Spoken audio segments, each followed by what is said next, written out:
alụtụgo aka na mkpa ọ dị na aga na-enye ndị ọkachamalụ ọlụ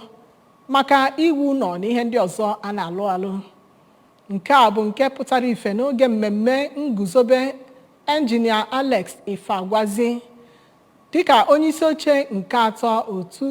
otu jikọrọ ndị ọrụ injinia bụ Nigerian Institution of Civil Engineers. Kenechukwu Chukwudi wetara anyị akụkọ a n'uju ka ị ga-anụzi ugbu a.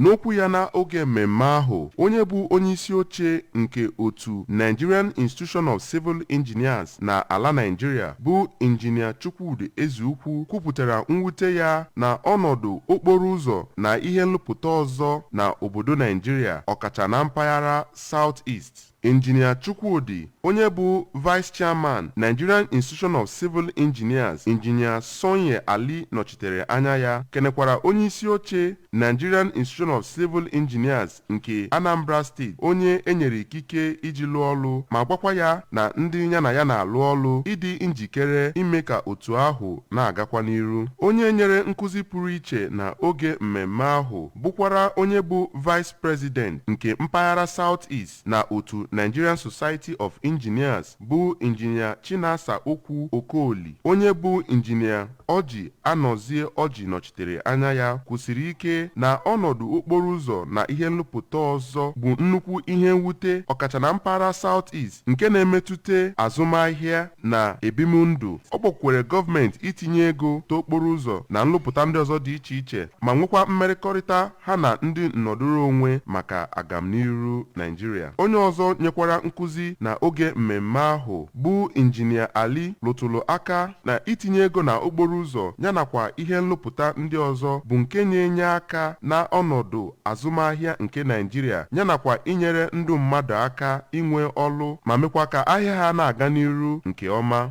Onye isi oche Nigerian Institution of Civil Engineers nke Anambra State enyere ikike, injinia Ifeagwazi, kwupụtara obi aṅụrị ya dịka esi nye ya ọkwa ahụ, ma kwee nkwa na ọ ga-eme ka otu ahụ na-aga n'iru site n'ime ka ndị na-alụ ọlụ ha dịka engineers na-emekwa ya ka o si kwesị n'ọlụ ha. Ndị bịara mmemme ahụ kwukwara okwu, ndị gụnyere onye isi oche otu Council for the Regulation of Engineers na obodo Nigeria bụ injinia Victor Meju, onye bụbugoro onye isi oche nke otu ahụ Nigerian Institution of Civil Engineers bụ injinia David Okeke, yanakwa injinia Lawrence Obi, Chief Innocent Ezike, yana Maazị John Mary Nwoti, kwupụtara na ọlụ ndị engineers bụ nke bara oke uru n'ihe gbasara ihe nrụpụta dị iche iche n'obodo. Nke mmemme ahụ bịakwara na uju ya mgbe enyere onye isi oche otu ahụ ikike ịlụ ọlụ ya, yanakwa mgbe enyere nzere nkwanye ùgwù nyegara ndị otu ahụ na ndị ha na ha na-eme mmekọrịta. Site n'Ọka, aha m bụ Kenechukwu Chukwudi n'akụkọ ụwa ABS.